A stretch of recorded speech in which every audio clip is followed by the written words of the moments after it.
طرح کی تعریف اللہ کے لیے ہے کہ اس نے احسانات اور نعمتوں سے نوازا اور ہمیں بلند احکامات اور اقدار سے مختص فرمایا، اور میں گواہی دیتا ہوں کہ ایک اللہ کے سوا کوئی معبود برحق نہیں، اس کا کوئی شریک نہیں، اور میں گواہی دیتا ہوں کہ ہمارے نبی محمد اللہ کے بندے اور رسول ہیں۔ اللہ درود السلام اور برکت نازل فرمایا آپ پر، آپ کے فضل و بلندی والے اہل خانہ پر، آپ کے شرف و حکمت والے صحابہ پر، تابعین پر، اور ان لوگوں پر جو ان کا اچھی طرح اتباع کریں جب تک رات کے بعد دن آتا رہے۔ اما بعد، اللہ کے بندو، اللہ کا کما حق تقوی اختیار کریں۔ اللہ سبحانہ کا تقوی مضبوط ترین رشتہ ہے، اور اس سے حقائق کے چہرے کھلتے ہیں، اور اللہ کا شکر ادا کریں کہ آپ شریف زمان و مکان میں جی رہے ہیں، کیونکہ آپ حج کے مہینوں اور اللہ کے حرمت والے مہینوں میں سے ایک مہینے میں ہیں۔ اللہ تعالیٰ کا فرمان ہے، مہینوں کی گنتی اللہ کے نزدیک کتاب اللہ میں 12 کی ہے، اسی دن سے جب سے آسمان و زمین کو اس نے پیدا کیا ہے، اس میں سے 4 حرمت و ادب کے ہیں۔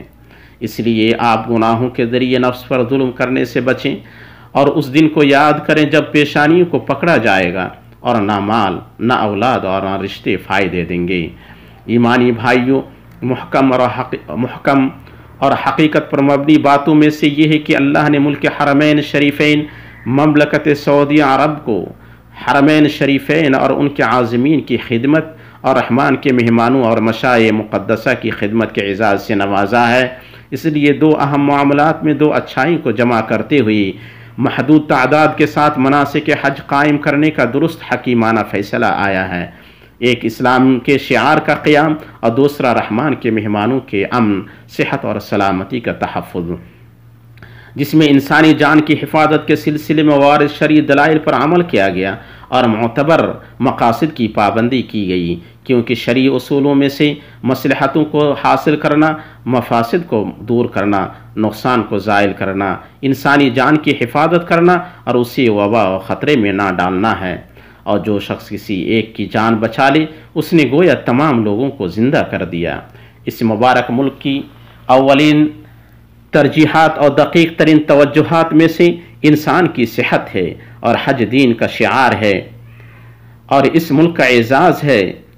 اس توفیق یافتہ درست فیصلے کو اللہ کے فضل و احسان سے اسلامی اور عالمی تائید حاصل ہوئی ہے۔ اس لیے سب کی ذمہ داری ہے کہ اس حکیمانہ فیصلے کو مانیں، تاکہ ان کی صحت و سلامتی کو تحفظ حاصل ہو۔ کیا ہی بہتر فیصلہ ہے، کیا ہی بہترین فیصلہ کرنے والے ہیں، کیا ہی بہتر ہیں اسے ماننے والے۔ اول و آخر اللہ کے لیے حمد ہے، اور اللہ کے لیے شکر ہے کہ اس نے عطا کیا اور نوازا۔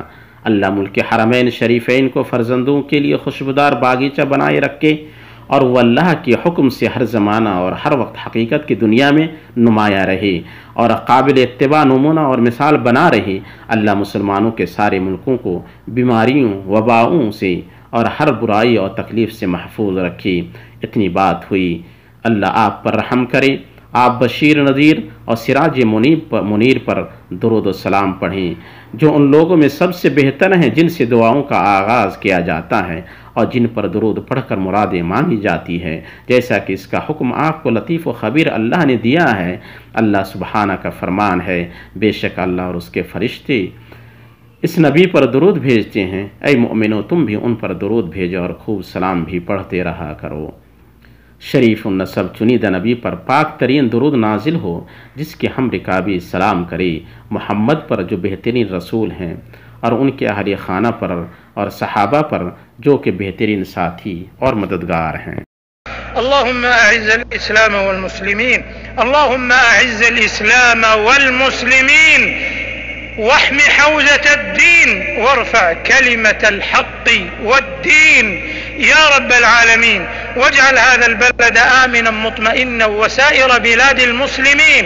اللهم آمنا في أوطاننا، اللهم آمنا في دورنا، وأصلح أئمتنا وولاة أمورنا، وأيد بالحق إمامنا خادم الحرمين الشريفين. اللهم وفقه لما تحب وترضى، وخذ بناصيته للبر والتقوى، وهيئ له البطانة الصالحة التي تدله على الخير وتعينه عليه.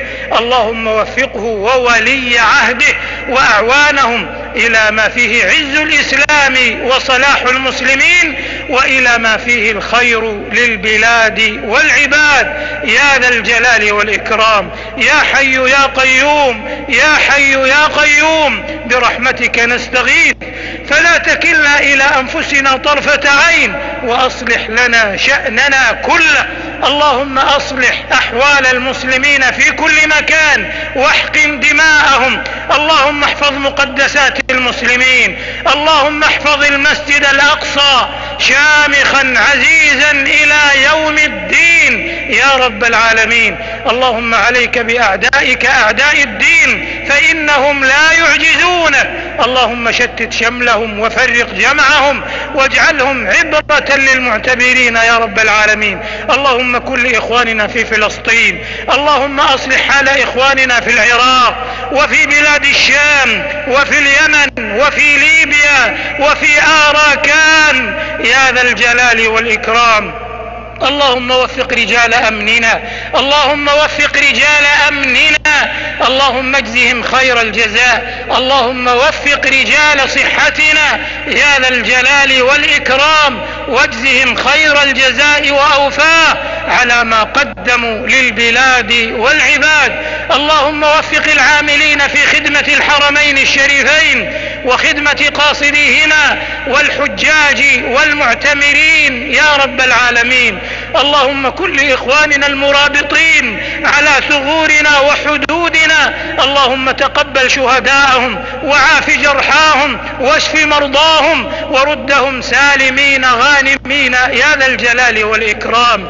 اللهم ادفع عنا الغلا والوبا والربا والزنا والزلازل والمحن وسوء الفتن ما ظهر منها وما بطن عن بلدنا وسائر بلاد المسلمين يا رب العالمين. اللهم إنا نسألك أن تعيذنا من الطعن والطاعون والبرص والجنون والجذام ومن سيء الأسقام يا ذا الجلال والإكرام. اللهم اكشف عنا كورونا، اللهم ارفع عنا كورونا.